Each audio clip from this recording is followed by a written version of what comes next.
And this is going to be the killer for all of you. This is why none of you in this room would ever be able to argue this. The fourth one, because you need them all. No carelessness. You got to show you weren't careless when you signed it. So if you signed a document when you needed glasses and you didn't get your glasses, is that careless? Yes. If you're careless, you cannot have this flaw. So that's why it's such a rare thing. The hurdles are actually pretty hard to prove.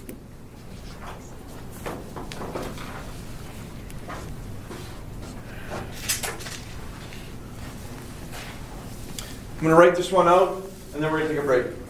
I'll answer your question first. Can you say the third thing again? I can't. It's got to be impossible for you to get independent advice. Okay, so you have to prove that it was impossible to get. The person who wishes to use this flaw has to show all of these. 1, it was completely different. 2, they have a disability. 3, it wasn't possible or reasonable to get independent advice. In other words, if I'm signing a birthday card, I wouldn't get independent advice. And 4, they weren't careless. If they can prove all of them, then they get the option of ending that contract. Okay? The last one's going to take me a while to explain. I'm just going to introduce you to it so it sits in your head for 10 minutes while you go on your break. It's called a misrepresentation. And I want to make this clear right now, okay? This is really important that you understand that. And if you miss it, you will go off on the wrong direction. So, I explained to you what an offer is, right?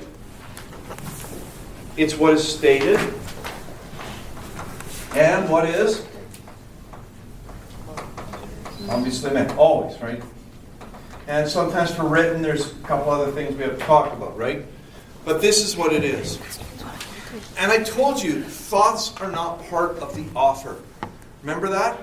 The fact that you think something about this thing is not part of the offer. You with me on this so far? Is this making sense? So, a misrepresentation is a false impression created by the other side. But it can't be part of the contract or the offer. It cannot be in there because it's false. So, if I say that I'm going to sell you a 1988 Mustang, and it turns out that it's not a 1988 Mustang, and you thought it was, that's not a misrepresentation. What have I done when I sell you a 1986 Mustang? What is that, folks? So what is it? We agreed to a 1988, I gave you a 1986. What is that? Breach. It's breach, right? You haven't fulfilled the contract. A misrepresentation is a flaw. It's an exit route that you're allowed to use. So if something in the thing is false, it's breach. A misrepresentation is always outside the deal. It's a false impression created by the other side that made you enter the contract. Okay? So we're going to come back, take a look at this again. I'll leave the lovely flowchart up there if you want to take pictures or if you have any questions. There you go. Before we go on to deal with this, I was asked a question that I want to answer. I'm a little worried that I didn't cover this in sufficient detail last week. So I'm going to go back and talk about legality just for a couple minutes and make sure that I finished it all off and that it's clear. It shouldn't take us very long because I think I did, but I may not have. Okay? So, legality has two tests. What are they? Does either party have to break the law? Have to, right? So, if I'm going to give you facts that involve someone having to break the law, it would have to be a law that I know you would know, okay?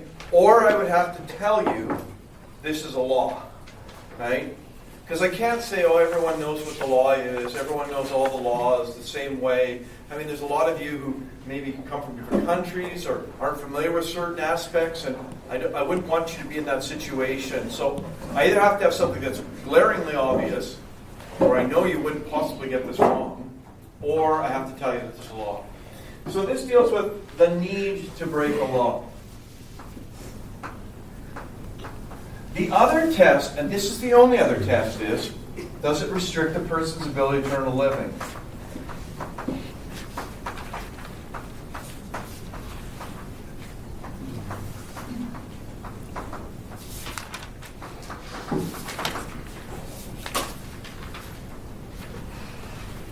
In this regard, the restriction of the ability to earn a living, this means you can't work.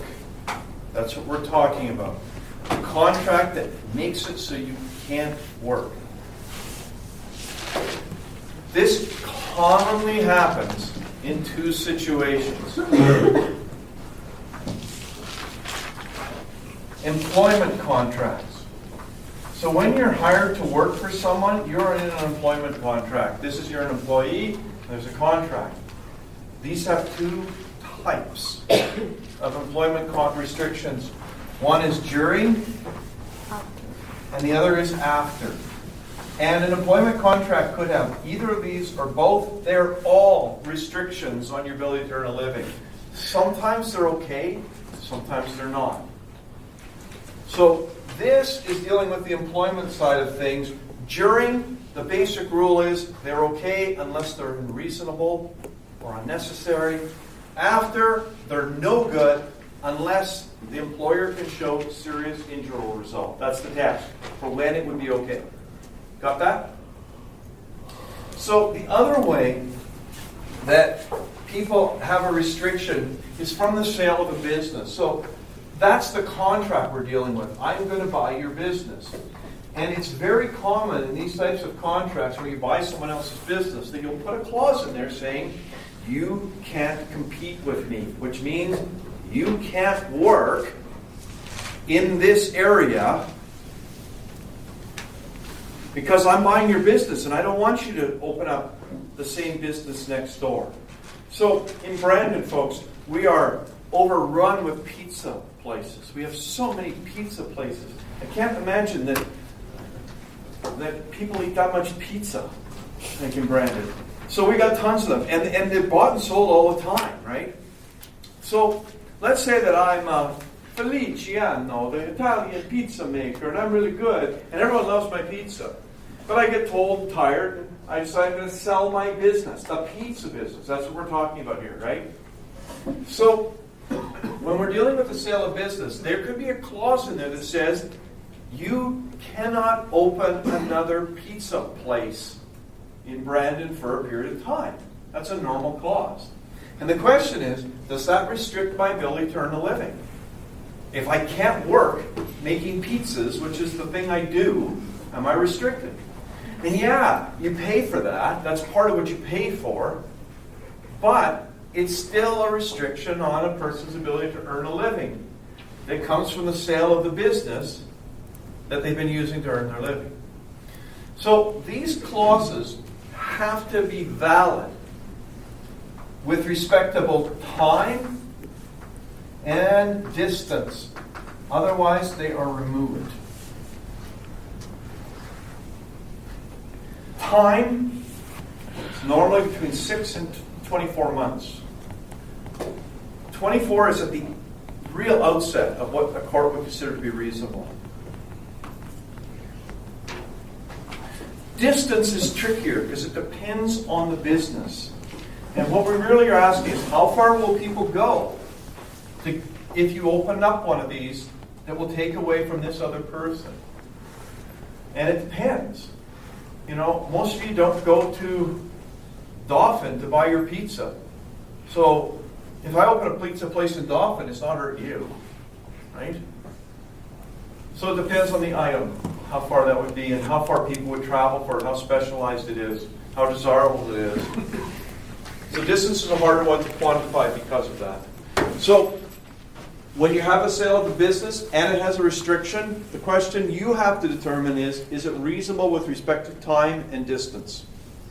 If it's not reasonable with respect to both of those, the whole clause gets removed. And there is no restriction then. Clear? Yep. All right. So what's a misrepresentation? A misrepresentation is a false impression. It's a thought that someone has about the deal. But it can't be one that they've created. In other words, if I think something that's wrong about a contract, and I just made it up in my head, you know, did we talk about the coin? Did we do the coin thing? Or did we? Yeah, remember that? So you thought it was valuable. Did I make you think that? No. That's not a misrepresentation because you've created it. But if I made you think that, that's what a misrepresentation starts to look like. So there are 3 requirements for a misrepresentation. There are 3 things. They're kind of like elements that you got to prove for a misrepresentation. First, the impression that the person is left with must be false.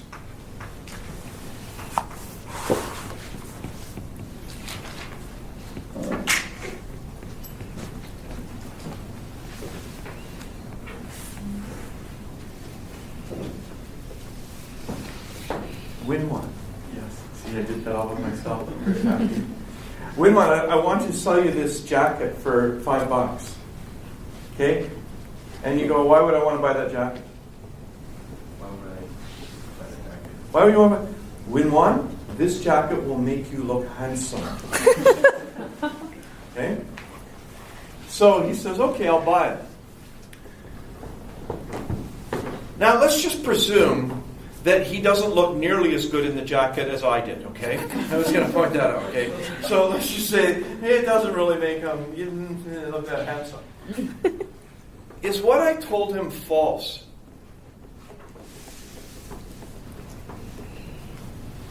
What does false mean? Not true.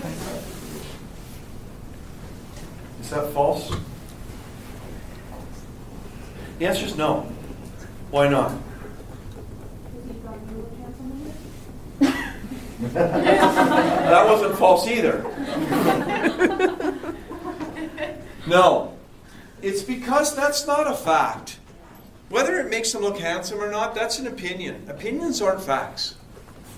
If I said that this jacket was worn by the Queen of England, is that an opinion or a fact if it's untrue? That's a fact. You see the difference between a fact and an opinion? Facts are things that can be either true or false. But whether someone looks handsome or not, that is not a fact. It can never be a fact. It's an opinion. So when we're dealing with misrepresentations, the first requirement is the statement must be false. Therefore, it has to be a fact. It has to be factual. It has to be something that can be false and not an opinion. Now we're going to throw a curveball on that in a bit. So if I said the Queen of England wore it and she hadn't, would you want to buy the jacket for $5? And you say sure, that would be false. Understand that? This second part is the one the students really have a hard time with. They've been getting better lately, but it's partly because I tell you, people screw this up. Don't, okay? So, the second test that has to be met for a misrepresentation is the statement must be material. And material has nothing to do with fabric or anything you might want to think it means.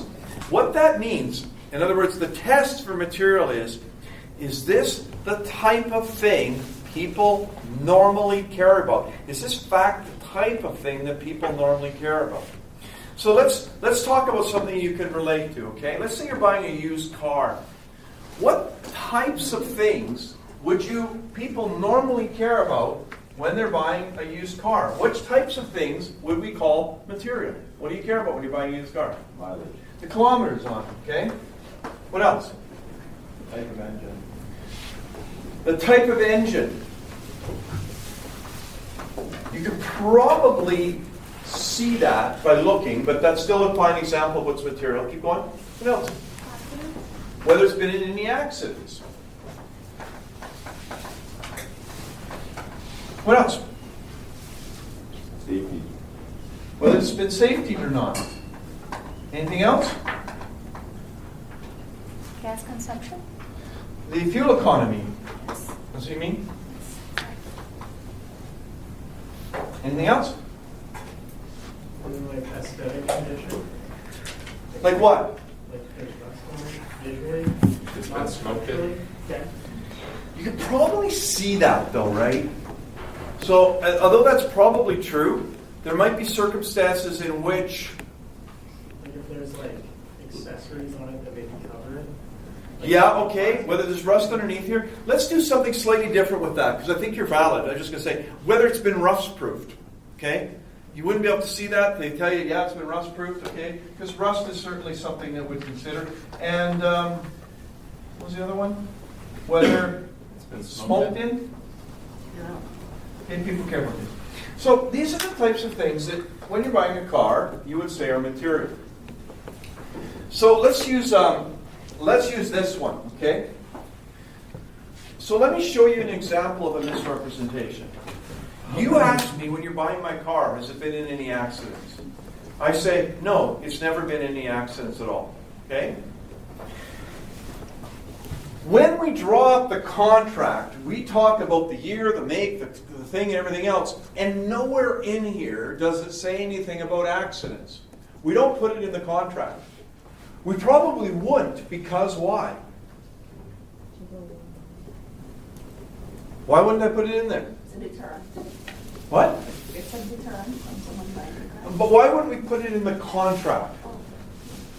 Probably been in an accident. No, folks, you're being a little too thick.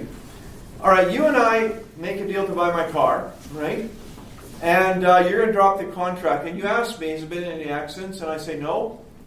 Why would you not put that in that agreement? You probably wouldn't. Why not? Fact check it. Because the thing I that, don't know, just be What? sure about it. because the thing the owner would tell you. Yeah, because I told you it wasn't. So you don't think you have to, right? That's what a misrepresentation looks like. So if you put it in the contract, no accidents, and it was, that's going to be breach. But if it's outside the contract, that's what a misrepresentation looks like. Right? So in order to have a misrepresentation, you have to have something that is false, which means it has to be something that is either true or not, which means it has to be either a fact or an untrue fact, right? It has to be material, which is the type of thing people normally care about in that type of contract. That's what that is about. And the third thing is, it has to cause the purchaser to enter the contract. In other words, if they'd known the truth,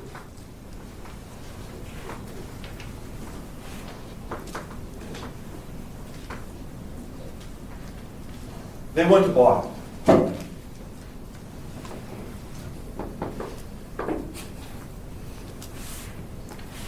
You need all three of these for a misrepresentation. So let's say that I decide to tell you my, I'm going to sell you my Pontiac Vibe for $1,500. Okay? And the kilometers is wrong. I misled you into that. You looked inside and you saw. That's a false impression. When you look at my odometer, that's wrong. Okay? I've created a false impression in there. So, is that a misrepresentation? First of all, is it false? The kilometer readings are either what it says or they're not. That's a false thing. Is it material? Do people normally care about the kilometers? Yes. Here's the real important question. Would you have bought it anyways at $1,500 or $1,000? You might have said, I don't care about the kilometers. This is a great deal. The car's running great. Everything's beautiful about it.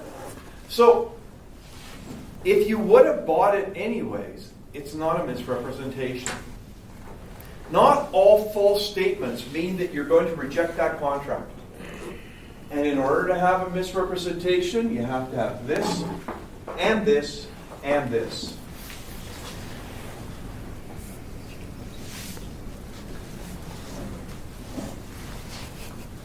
So let me give you another example.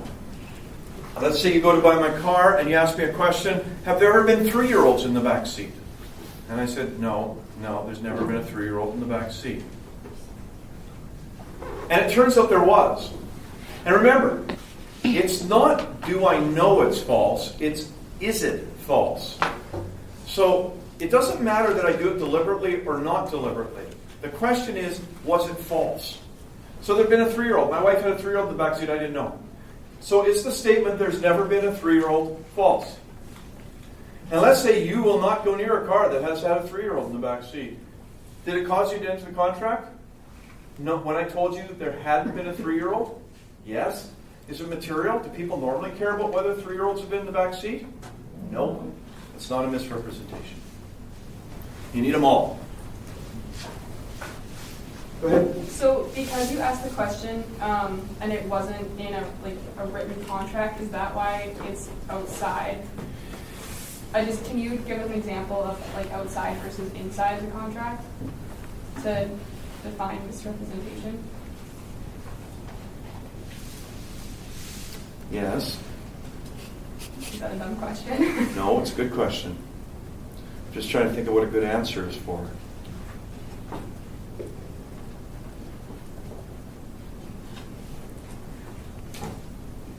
Okay, I'll try this one. In 1984, I was thinking of buying a guitar from a guy in Winnipeg who was a luthier. He made guitars. Okay, was that before you were born, by the way? Yes, it was. All right. So 1984. So I'm going to buy. So I asked him this question. Let's say, have you ever built one of these guitars before? And he says, oh yeah, I've built a bunch of them before. And I say, okay, let's drop a contract. You'll make me this instrument. And this is his first time. The contract doesn't deal with whether it's his first time or his fifth time or what it is. We're not going to put that in the agreement, right? That's what they look like. So if it's a verbal contract. You can still have a misrepresentation. Okay. So the definition of outside of what did you call it? It's actually outside of the offer because all of the terms are always in the offer. Okay. So when you've identified the offer and there's something that's outside of it that's false, you should be starting to look at whether it's a misrepresentation. And this again, this goes back to something I told you before, is that, and for those of you who missed this is a bonus for you. What's the first question on the test going to be? Is there intent to create a relationship, right? The second question on the test is something like, is there consensus? Why or why not? Identify the offer, who made that offer, and all of the terms in that offer. Because you have to know what's in order to assess what's out. Okay. Make sense?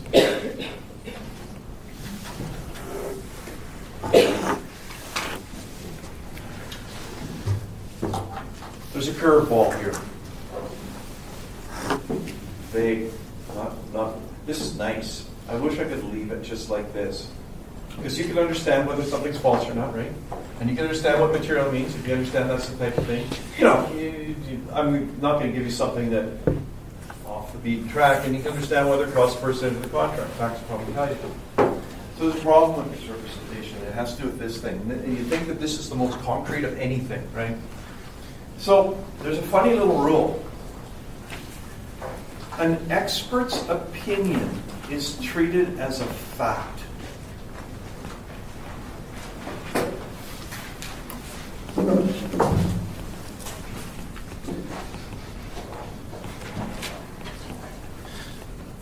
So if I go to buy a horse from a veterinarian and I ask, is the horse healthy? And they said, oh yeah, it's as healthy as a horse. Is that a fact? Is healthy a fact? Is it? Are you healthy? Are you? Am I healthy? What the hell's healthy mean, folks?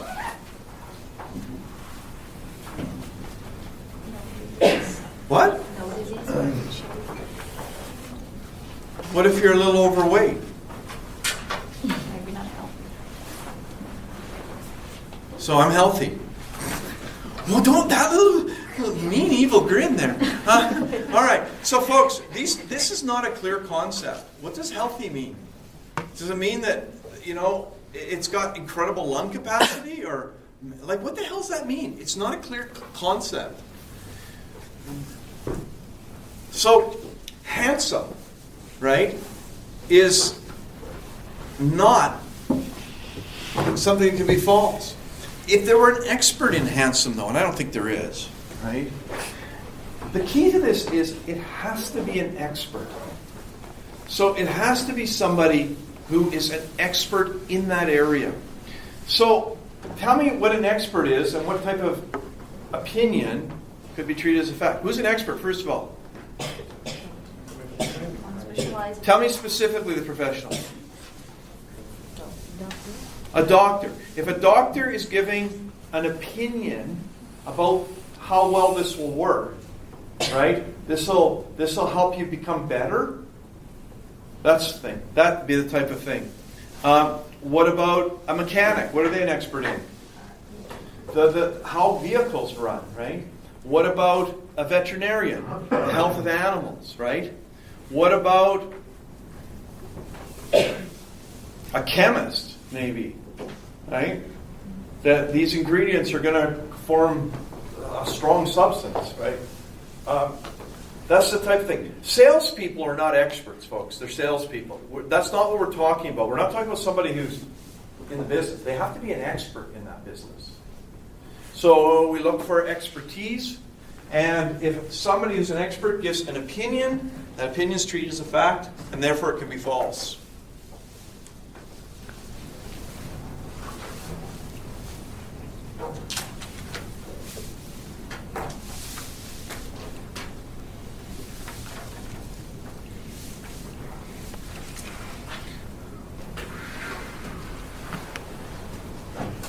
And that's the flaws.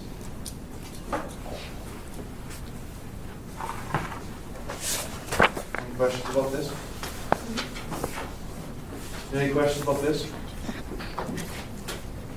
Any questions about this? Do you know the test for every one of these?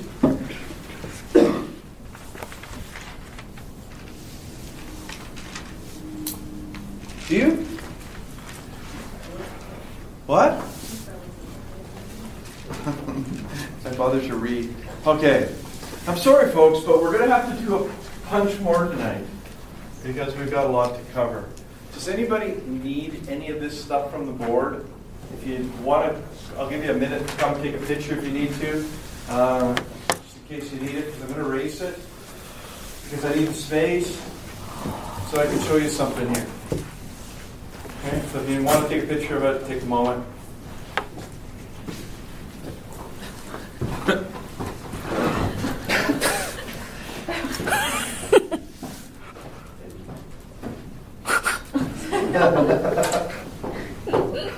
No, I don't want you. All right. Do you have a question? Yeah, just something like going back to that other, that you were clarifying from last call. The legality? Yeah, where is public policy? Public policy is a huge area that we do not put into here. It is the basis for this. This is an example of public policy. Courts will not have situations where people can't work.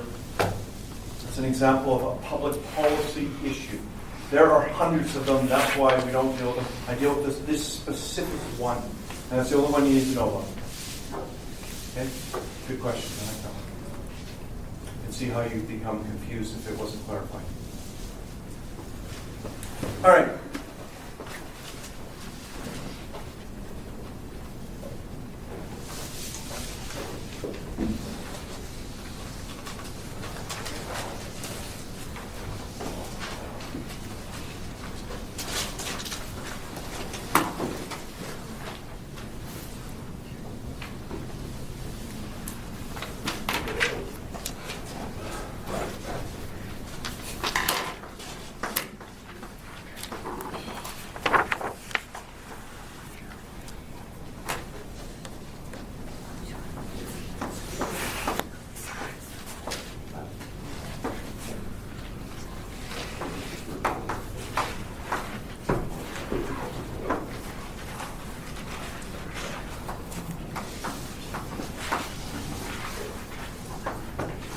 Okay, what did I just do, folks?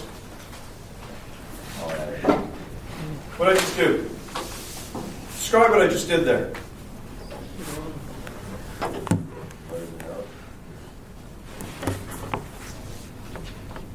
not a very good description.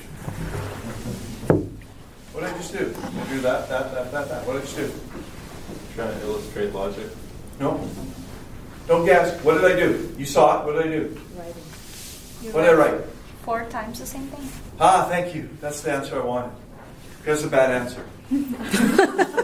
But it's exactly the answer I wanted. I did not draw 4 things the same. I drew 4 different things. They just look the same right now.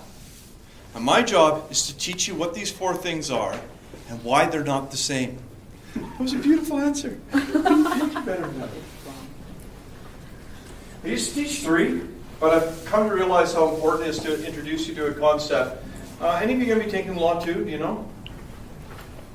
This concept's going to come back and bite you later on. So I'm going to explain it in much more detail in Law 2. So let me show you something here, okay?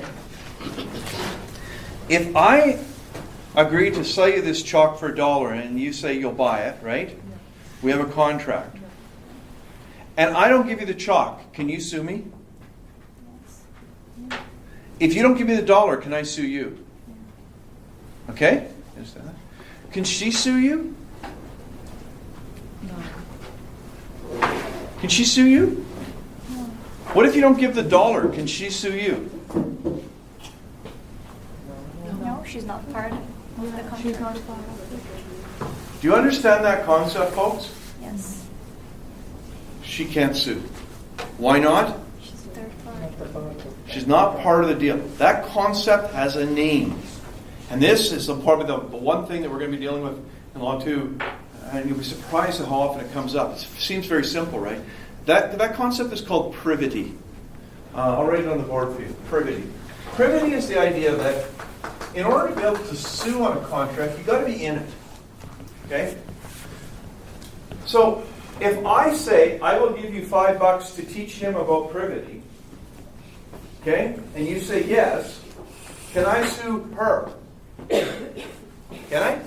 If she doesn't do it. Yes. Can she sue me if I don't give her the $5? Yeah. Can Winwan sue if he doesn't get taught? Yes. Is he part of the deal?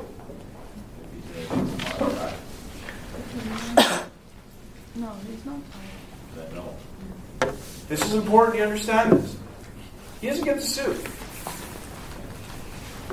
She can sue me, I can sue her, we can sue each other. Other people can't sue. Even if they're part or named or benefiting from that deal, they don't get the right to sue. Why? They're not part of the agreement. That concept is still called privity. Do you understand that? So privity of contract means you have to be one of the members or one of the parties of the contract, either the person who offered or the accepted, in order to be able to actually sue. And other people can't. You with me on this so far? That concept is quite simple once you get the hang of it. But there are a bunch of things that kind of look like they break the rule, but they probably don't. So I have to explain to you how these 4 things work. You ready? So this first one, I'm going to call agency. This is based on the fact that contracts can be made by agents. You can have a contract made by an agent.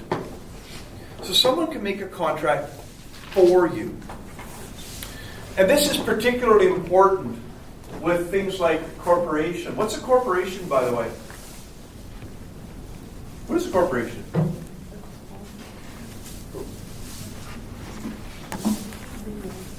Legal. What's it look like? Paper. It is. It's a piece of paper. Can a piece of paper make contracts? Okay. What? No, it can't. Why not? Doesn't have arms. It can't sign. It can't talk. It can't say, I would like to offer you this, or I accept. It's a piece of paper. So corporations are an example of something that needs agents. Everything that gets done by a corporation gets done through agents, because somebody has to make the offer, and someone has to accept the offer, and a piece of paper can't. Do you understand that? So agency exists all over the place. This is what you need to know about it. With agency, communication occurs between the agent and this person, which is called in this circumstance the third party. So one of them makes an offer, doesn't matter which one, and the other one accepts it. But the communication is here. The contract, though, is here. The obligations in that contract are here. And there's something else that exists between these two that I'm not going to explain in this course because it's not necessary. What you have to understand is this is perfectly fine. If it's done properly, it's perfectly fine. It happens all the time.